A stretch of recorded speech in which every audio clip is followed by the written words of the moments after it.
So hey guys, welcome back to my channel. मैं हूं आमिर। सबसे पहले तो हम आपको बताना चाहते हैं कि अगर आपने ये वाला वीडियो नहीं देखा हुआ है तो आप जाइए देखिए, इसका लिंक नीचे आपको डिस्क्रिप्शन में मिल जाएगा। देखिए, आज के इस वीडियो में हम आपको बताएंगे कि आपके यूपीटीयू में जो रिफंड आते हैं वो किस किस राउंड में आते हैं और कितने कितने आते हैं और किन किन स्टूडेंट के लिए आते हैं। जैसा कि आपके सीट अलॉटमेंट का रिजल्ट आ गया है, आप में से बहुत सारे लोग फ्रीज ऑप्शन चूज करेंगे और बहुत सारे लोग फ्लोट ऑप्शन चूज करेंगे फर्दर सेकंड राउंड में पार्टिसिपेट करने के लिए। तो इसी तरीके से आप मतलब फ्लोट ऑप्शन चूज करते जाते हैं और उसमें नए तरीके से चॉइस फिलिंग करते जाते हैं और उसमें आपको एक एक कॉलेज भी मिलता जाता है। कभी आपको पसंद आता है, कभी नहीं आता है। अगर आपको पसंद आता है तो आप उसको ले लेते हैं फ्रीज ऑप्शन चूज करने के बाद, और नहीं आता है तो आप फर्दर फ्लोट ऑप्शन चूज करते हैं और फर्दर सेकंड राउंड में पार्टिसिपेट करते हैं। तो ये आपका सीरियल वाइज चलता जाता है, फर्स्ट राउंड से सेकंड राउंड में, सेकंड से थर्ड में, थर्ड से फोर्थ में, इस तरीके से आपका चलता जाता है। लेकिन मान लीजिए कि कोई कंडीशन ऐसी बनती है कि आप उब चुके हैं यूपीटीयू से, आप चाहते हैं बस बहुत हुआ, अब मुझे यूपीटीयू से बाहर निकलना है, मुझे जो भी मैंने पैसे पे किए हुए हैं उसको मैं वापस लेना चाहता हूँ।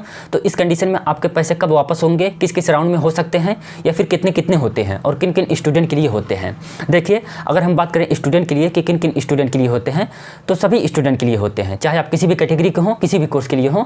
सभी स्टूडेंट के लिए जो फीस होती है, जो आप 20,000 रुपये या फिर 12,000 रुपये पे किए हुए हैं, जो कि रिफंडेबल होती है, वो सभी स्टूडेंट के लिए एलिजिबल होती है। उसको मतलब सभी स्टूडेंट अपना रिफंड ले सकते हैं। अब बात आती है कि किस किस राउंड में रिफंड होती है।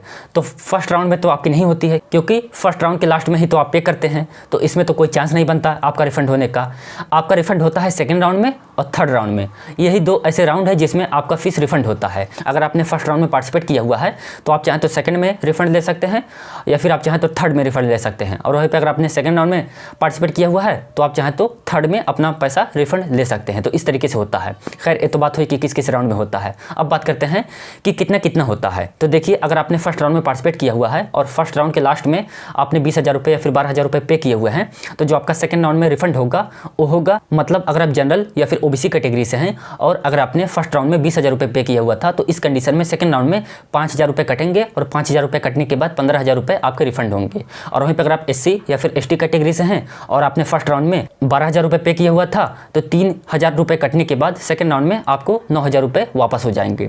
मान लीजिए कि इतने में तो आप ले लेते हैं। मान लीजिए कि अगर आप फिर फर्दर सेकंड राउंड से भी आपको कोई अच्छा कॉलेज नहीं मिलता है, आप फर्दर थर्ड राउंड में पार्टिसिपेट करते हैं और उस टाइम पे आप थर्ड राउंड में अपना पैसा रिफंड लेना चाहते हैं। अगर आप जनरल या फिर ओबीसी कैटेगरी से हैं तो इस कंडीशन में आपका 20,000 का 50% कट जाएगा, मतलब 10,000 रुपये कट जाएगा। सिर्फ 10,000 रुपये ही रिफंड होगा आपके थर्ड राउंड में। और वहीं पे अगर आप एससी या फिर एसटी कैटेगरी से हैं और अगर आपने फर्स्ट राउंड में 12,000 रुपये पे किया हुआ था, तो आपका भी 50% कटेगा। 6,000 रुपये कटने के बाद 6,000 रुपये आपका रिफंड आएगा। अगर आप फर्स्ट में काउंसलिंग करते हैं, सेकंड में करते हैं और थर्ड में अपना पैसा रिफंड लेना चाहते हैं, तो वहीं पे आप मान लीजिए कि अगर आप डायरेक्ट सेकंड राउंड में पार्टिसिपेट करते हैं, तो इस कंडीशन में क्या होगा कि इस कंडीशन में आपके पास चांस होगा थर्ड राउंड में अपने पैसे रिफंड लेने का।